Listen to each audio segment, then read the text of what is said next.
하나님께서 우리에게 주신 말씀은 이사야 26장입니다. 이사야서 26장 1절부터 21절까지 한 절씩 교독하도록 하겠습니다. 그날에 유다 땅에서 이 노래를 부르리라. 우리에게 견고한 성읍이 있으며 여호와께서 구원을 성벽과 외벽으로 삼으시리로다.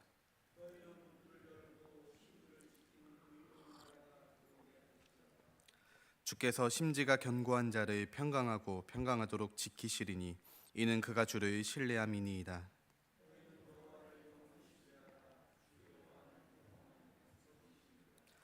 높은 데에 거주하는 자를 낮추시며 솟은 성을 헐어 땅에 엎으시되 진토에 미치게 하셨도다.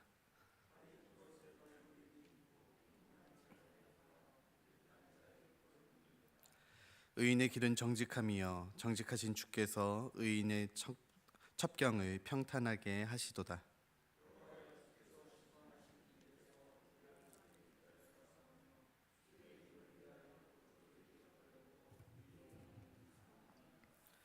밤에 내 영혼이 주를 사모하여 싸운즉 내 중심이 주를 간절히 구하오리니 이는 주께서 땅에서 심판하시는 때에 세계의 거민이 의를 배움이니이다.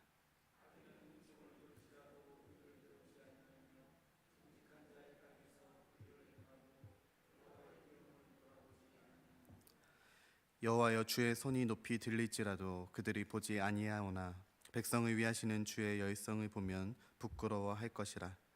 불이 주의 대적들을 사르리이다.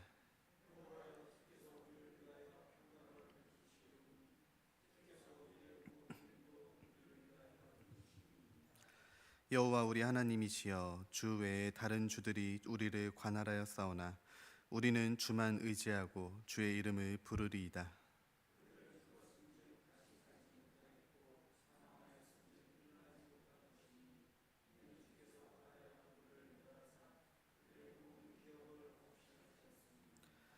여호와여 주께서 이 나라를 더 크게 하셨고 이 나라를 더 크게 하셨나이다. 스스로 영광을 얻으시고 이 땅의 모든 경계를 확장하셨나이다.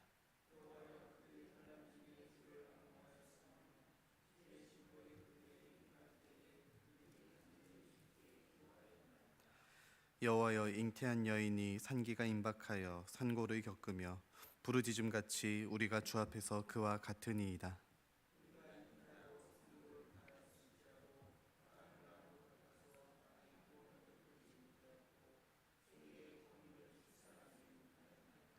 주의 죽은 자들은 살아나고 그들의 시체들은 일어나리이다. 티끌에 누운 자들아 너희는 깨어 노래하라. 주의 이슬은 빛난 이슬이니 땅이 죽은 자들을 내놓으리로다.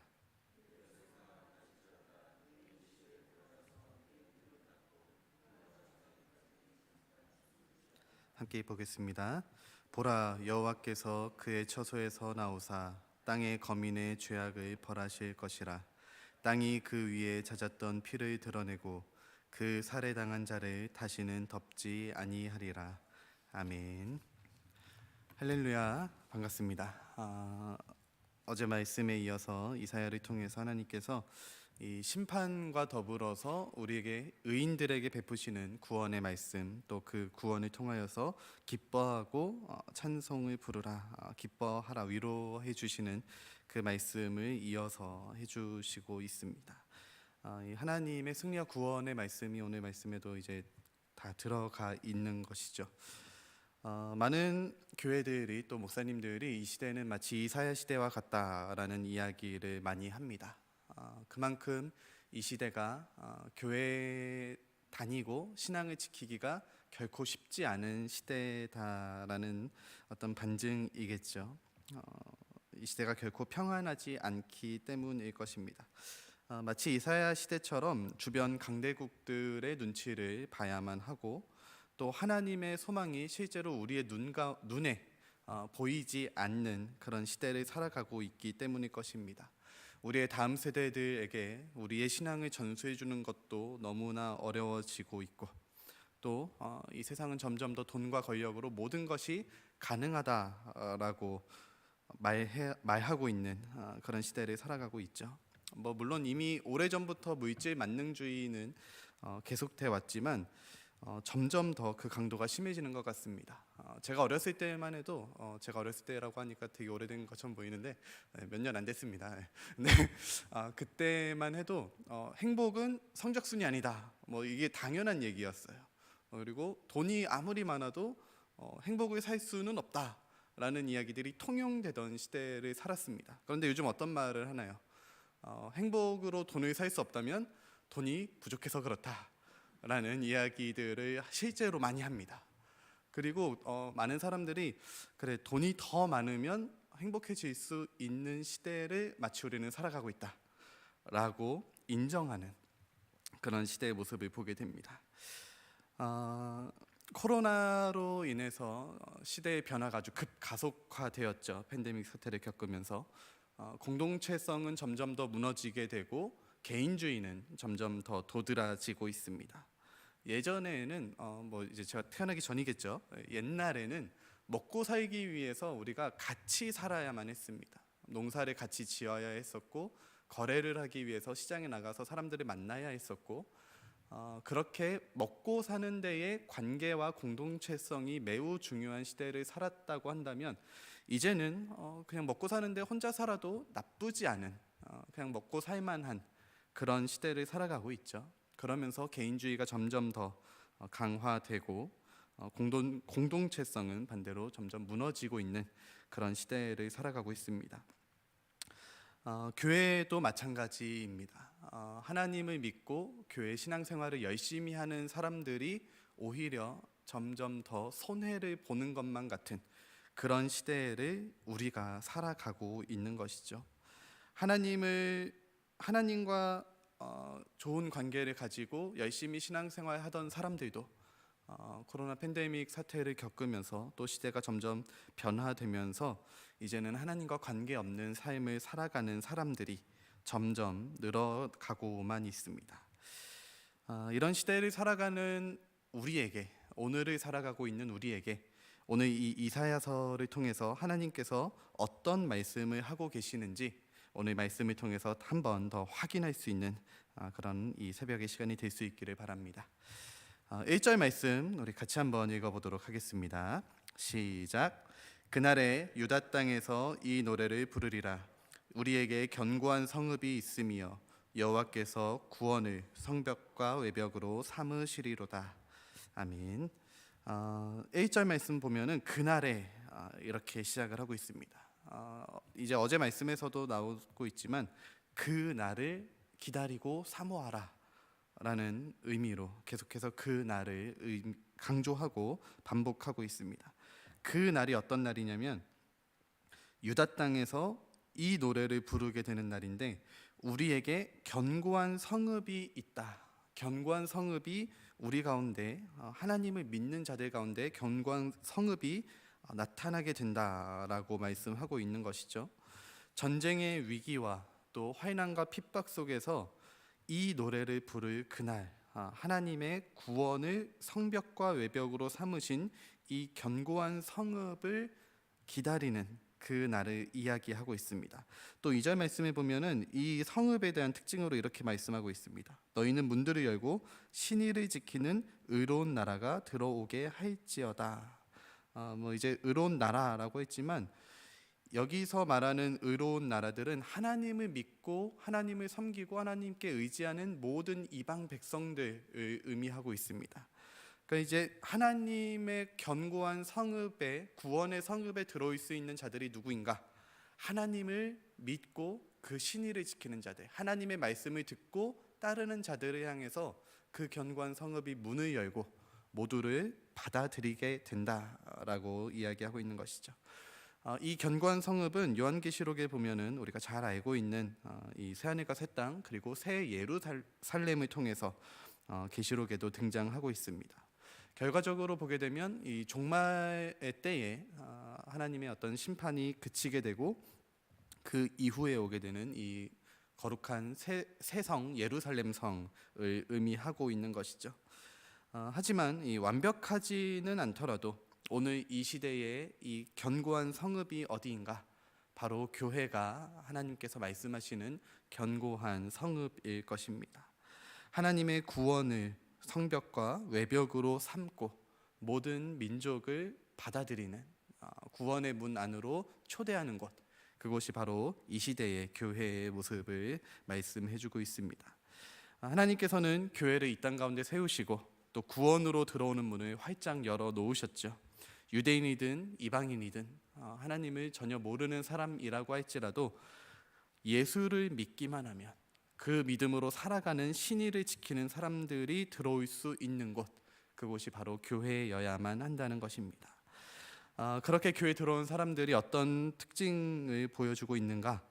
함께 살아가며 평강을 누리게 하신다.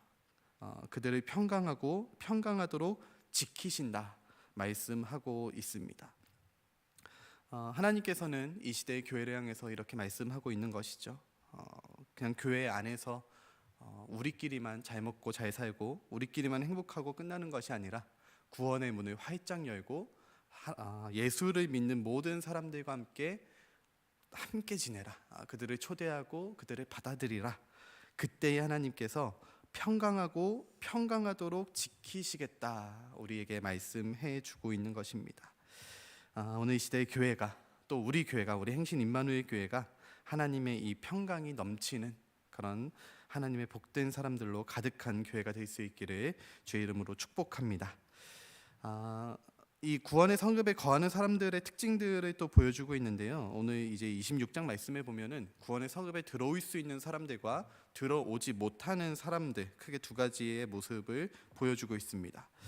말씀을 확인하면서 과연 어떤 사람들이 구원의 성읍에서 평강을 누리게 되는가 확인할 수 있기를 바랍니다. 3절 말씀 우리 같이 한번 읽어보도록 하겠습니다. 시작. 주께서 심지가 견고한 자를 평강하고 평강하도록 지키시리니 이는 그가 주를 신뢰함이니이다. 아멘. 제가 예전에도 한번 말씀드린 적이 있었는데, 제가 처음 전임 사역을 했던 교회 목사님께서 이 말씀을 늘 마음에 품고 목회를 하셨습니다. 이제 입에 아주 닳도록 계속해서 말씀하시고 강조를 하셨어요. 그만큼 하나님 앞에서 나의 마음이 흔들리고 있는 시대를 그 목사님은 살아가고 있다고 많이 느끼셨던 것 같습니다. 이 마음이 흔들리지 않도록, 이 심지가 견고히 설 수 있도록 자신의 마음을 지키기 위하여서 늘 기도하고 구하셨었습니다. 처음에도 이야기했지만 이 시대는 마치 하나님보다 더 능력 있어 보이는 것들이 많다고 광고하는 시대를 살아가고 있죠. 돈만 있으면 다 될 것만 같은 시대. 과학계에서는 생명도 창조할 수 있는데 우리가 윤리적으로 안 하고 있다. 이렇게 마치 의스대는 듯하게 이야기하기도 하고요. 조금만 더 시대가 흐르게 되면은 아마도 이 죽음의 개념과 또 그 한계도 극복할 수 있을 것이다라고 말하는 시대를 살아가게 될지 모릅니다. 하나님을 잘 모르는 사람은 당연하고 잘 알고 있다고 생각했던 신앙인마저도 그 마음의 중심이 흔들릴 수 있다는 겁니다. 그런 면에서 요즘 이제 학생들 사이에서 유행하는 말이 있죠. 특별히 우리 고등부에서 아주 자주 쓰는 말인데요. 중꺾마. 중요한 건 꺾이지 않는 마음이다. 이 말이 아주 좀 유치해 보이긴 하는데 이 시대와 맞지 않게 아주 좀 좋은 의미를 가지고 있는 그런 말이지 않을까 생각을 합니다. 특별히 신앙생활하고 있는 우리들에게 이 이야기가 참 좋은 의미를 가지고 있는 것 같습니다. 우리가 신앙생활을 하다 보면은 때로는 넘어지기도 하고 미끄러지기도 하고 어쩔 때는 일부러 이제 걸려서 넘어지기도 합니다. 하나님 앞에서 헐리우드 액션을 가끔 할 때가 있죠. 아닌 척 하고 계시는 것 같지만 저도 마찬가지입니다. 우리가 그렇게 하나님 앞에서 실수하고 의도적으로 또 죄를 짓기도 하고 그렇게 하면 하나님 앞에 부끄러운 모습을 보일 때가 있습니다. 그런데 중요한 것은 꺾이지 않는 마음이라는 것이죠. 우리의 삶이 다른 사람들이 보기에는 조금 부족해 보이고 또 하나님의 말씀의 어떤 율법의 기준에 비추어 봤을 때는 당연히 부족하고 연약해 보이지만 그 마음의 중심을 하나님은 보고 계신다는 것입니다. 일본의 이 엔도 슈사쿠의 소설 침묵이라는 작품이 뭐 한 몇 년 전에 이제 영화 사일런스라는 영화로도 만들어졌었는데요. 이 내용이 1600년대 중후반에 포르투갈 선교사들이 일본에 복음을 전한 이 천주교 이 신부들이 복음을 전했던 그 당시의 이야기를 다루고 있습니다. 그 당시에 이제 일본으로 왔던 선교사들이 복음을 전하고 의외로 많은 일본인들이 복음을 받아들였습니다. 그리고 그 마을을 형성해서 이제 천주교 마을이죠. 그렇게 공동체를 이루면서 살아가게 됐는데 그 당시 이제 임진왜란 이제 이후에 계속해서 일본이 야욕 정책을 펼치면서 이 천주교에 대한 아주 큰 반감을 일으키게 됩니다. 서구의 문물은 받아들이되 천주교는 받아들이지 않겠다. 하나님은 받아들이지 않겠다라는 정책을 펼치죠. 그래서 이제 이 당시 엄청난 박해들이 이루어지게 되는데요. 그 당시 선교사들 중에 배교했던 선교사들이 굉장히 많았다고 합니다. 뭐 영화나 작품에서도 이런 묘사들이 나오게 되는데 어떤 박해를 했었냐면 이 선교사를 이제 바다에다 이렇게 묶어놓고 그 이제 전도했던 선교했던 마을 사람들을 한 명씩 죽여나가게 됩니다. 그러니까 이 선교사들에게 계속 이걸 강조시켜요. 너가 복음을 전했기 때문에 저 사람이 죽는 것이다. 너가 예수를 전했기 때문에 저 마을이 죽는 것이다. 너가 배교하면 다 살려주겠다라는 식으로 이렇게 이 선교사들을 핍박하게 됩니다. 그래서 이제 몇몇 선교사들은 끝까지 이제 믿음을 지키면서 순교를 하기도 했지만 또 몇몇 선교사들은 그 박해에 못 이겨 이 십자가를 밟고 예수 그리스도의 성화를 밟고 지나가는 그런 일이 있었다고 합니다. 뭐 실제 우리나라 일제강점기 시대도 마찬가지였죠. 일제 이 신사참배를 해야 된다. 교회에 강요를 하고 교회들이 거기에 무너지게 되는 모습도 우리 또 겪었었던 역사입니다. 이 영화의 마지막 부분을 보게 되면은 이 배교했던 신부가 마지막 죽음의 순간에 이제 배교를 하고 마치 일본 불교를 믿고 일본인과 같이 정착해서 살아가는 그런 모습을 보여주고 있는데 죽음의 순간에 마지막 그의 손에 이 작은 십자가가 들려 있는 모습을 보여주고 있습니다. 그러면서 이제 뭐 어떤 결론은 내려놓지는 않지만 사람들에게 질문하는 것이죠. 과연 이 선교사는 구원받았을까? 겉으로 보여지기에는 배교를 했고 예수 그리스도를 믿지 않는다라고 말하기도 했지만 과연 그의 마음은 어떠했을까? 우리에게 질문하게 됩니다. 이 영화가 이제 좀 흥행을 하고 나서 많은 신학생들이 이 영화를 보고 토론을 하기 시작했어요. 과연 그 선교사는 구원받았을까? 끝까지 이제 보통 좀 보수적이다, 좀 답답하다라는 신학생들은 야 그래도 끝까지 죽어야 이 순교를 해야 구원받는 거 아니냐라고 이야기하는 친구들도 있었고요. 하지만 이제 많은 사람들이 이런 얘기를 많이 했죠. 그럼에도 그의 마음은 꺾이지 않았다. 그의 믿음은 변하지 않았다. 비록 부끄러운 삶을 살았지만 그래도 하나님이 그 마음을 보시지 않았을까? 이런 의견들로 분분하였습니다. 오늘 말씀을 우리가 다시 한번 살펴보면서 특별히 이제 우리가 박해를 받고 있는 삶을 살고 있지는 않지만 이 박해를 받았던 이 시대, 이사야 시대의 사람들, 또 실제로 박해를 받았던 사람들의 어떤 마음에서 생각해 봤을 때에 하나님도 그러실 것 같아요. 중요한 건 너희의 마음이 어떠한가? 너희의 심지는 지금 견고하게 서 있는가? 이것을 보고 계시지 않을까? 오늘 말씀을 통해서 또 확인할 수 있는 것입니다. 이 말씀 오늘 특별히 26장 말씀을 좀 살펴보면은 이 구원의 성읍에 들어가지 못하는 자들의 특징을 보여주면서 이들을 보면은 그래도 심지가 견고한 사람들은 어떤 사람들인가 조금 더 구체적으로 알 수 있는데요. 10절 말씀을 같이 한번 좀 보도록 하겠습니다. 26장 10절 말씀 우리 같이 한번 읽어보도록 하겠습니다. 시작. 악인은 은총을 입을지라도 의를 배우지 아니하며 정직한 자의 땅에서 불의를 행하고 여호와의 위엄을 돌아보지 아니하는도다.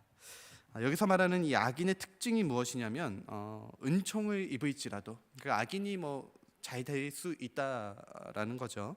뭐 많은 사람들이 말하기를 선하신 하나님이 이 세상을 창조하셨는데 왜 악인들이 잘 되느냐 질문하지만 악인도 은총을 입을 수 있다 이야기합니다. 그런데 은총을 입은 이 악인들이 어떤 모습을 보여주고 있는가? 의를 배우지 않는다는 것입니다. 하나님께 은총을 입었고 하나님께 은혜를 받았음에도 하나님의 말씀과는 전혀 관계없는 삶을 살아가는 모습, 더 나아가서 불의를 행한다. 정직한 자의 땅에서 불의를 행하고 여호와의 위엄을 돌아보지 않는 사람들이 악인들이다라고 이야기를 합니다. 쉽게 말해서 하나님 앞에서 교만한 자들을 이야기하고 있는 것이죠. 우리가 어떤 사람들이 결국 하나님의 평강을 누리고 구원의 성읍에 들어가게 되는가, 오늘 말씀이 주는 특징들을 보면 확실히 알 수 있습니다. 하나님을 의지하고 그 마음을 주께로 향하는 자들은 하나님께서 구원의 성읍에서 평강을 누리게 하실 것이라는 것입니다. 반면 하나님을 무시하고 하나님의 뜻을 배우기에 관심이 없고 그 말씀에 관심조차 없는 이 사람들은 하나님의 심판 앞에서 멸절될 것을 말씀하고 있습니다. 14절 말씀에 보면은 이 우상을 섬기는 사람들, 또 그 당시의 우상들에 대해서 이렇게 표현을 하고 있습니다. 그들은 죽었은즉 다시 살지 못하겠고 사망하였은즉 일어나지 못할 것이다. 결국 하나님의 심판 앞에서 멸절되게 된다라는 것이죠.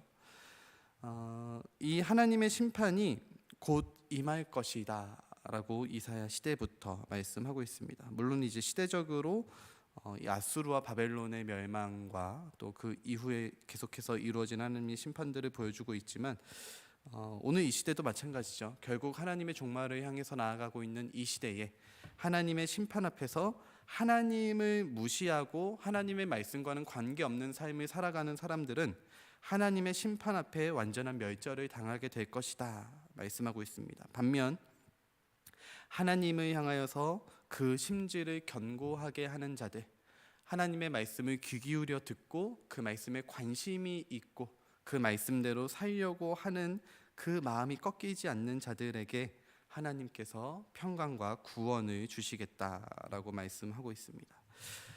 그런데 안타깝게도 오늘 말씀의 후반부에 보게 되면은 이 하나님의 이 온 우주적, 전 우주적 심판 가운데서 하나님을 믿는 의인들에게도 힘든 시간이 찾아오게 된다라고 보여주고 있어요. 그래서 20절 말씀에 보면은 이런 표현들이 나옵니다. 내 백성아 갈지어다. 내 매실에 들어가서 내 문을 닫고 분노가 지나기까지 잠깐 숨을지어다. 그러니까 하나님의 심판, 전 우주적 심판 앞에서 의인들도 이 하나님의 심판에 쉽게 말해서 불똥이 튀는 거죠. 불똥이 튈 수 있으니까 잘 숨어 있어라. 이 심판에, 나의 심판에 당하지 않도록, 혹시나 피해를 입지 않도록 잘 숨고 잘 보호하고 있어라라고 이렇게 말씀합니다. 요한계시록 말씀에도 심판이 임할 때에 믿는 자들도 그들에게 다가오는 박해와 환난들, 또 그 어떤 심판의 영향들이 미쳐지게 되는 것이죠. 중요한 것은 그런 심판과 죽음이 성도들에게도 있을 것인데 거기서 끝나는 것이 아니라는 것입니다. 19절 말씀 보면은 이렇게 말씀하고 있습니다. 주의 죽은 자들은 살아나고 그들의 시체들은 일어나리이다. 티끌에 누운 자들아 너희는 깨어 노래하라. 주의 이슬은 빛난 이슬이니 땅이 죽은 자들을 내놓으리로다. 앞절에 14절 말씀에서는 믿지 않는 악인들을 향해서는 그들은 죽고 영원히 멸절될 것을 말씀하셨지만 하나님을 믿고 따르는 의인들을 향해서는 19절 말씀처럼 다시 살아날 것을 말씀해 주고 있습니다. 이미 이사야서를 통해서 부활의 신앙을 먼저 보여주고 있습니다. 그리고 그 부활의 모습은 예수 그리스도를 통하여서 이 땅 가운데에 부활의 첫 열매 되신 예수님의 모습을 믿고 보고 또 기억하는 교회들로 나아가게 되는 것이죠. 오늘 이 아침 이사야의 말씀을 통해서 특별히 종말의 때를 살아가고 있는 우리 신앙인들에게 이 부활의 신앙을 다시 한번 마음에 품을 수 있는 그런 아침 시간이 되었으면 좋겠습니다. 예수 그리스도의 부활을 바라보고 그 부활하신 예수님을 통하여서 우리의 마음이, 우리의 심지가 더욱더 견고해질 수 있는, 우리의 모습이, 우리의 삶의 신앙이 하나님 앞에서 꺾이지 않는 마음과 믿음으로 나아갈 수 있도록 그렇게 예수님을 더 깊이 바라볼 수 있는 오늘 이 아침이 되었으면 좋겠습니다. 앞으로 시대는 점점 더 힘들어지고 우리의 믿음은 점점 더 지키기 어려워질 것입니다. 그러나 그것이 결코 끝이 아니라, 우리에게 당하는 심판과 환난이 끝이 아니라는 사실을 이 아침 다시 한번 마음에 새기고, 우리를 통하여서 우리가 하나님의 경관 성읍에 들어갈 뿐 아니라 우리와 관계되어 있는 우리의 가족들, 또 우리의 이웃들, 또 우리 형제 자매들을 이 구원의 견고한 성읍 안으로 초대할 수 있는 그런 구원의 통로로서도 살아갈 수 있는 저와 여러분 모두 될 수 있기를 주님의 이름으로 축복합니다. 함께 기도하겠습니다.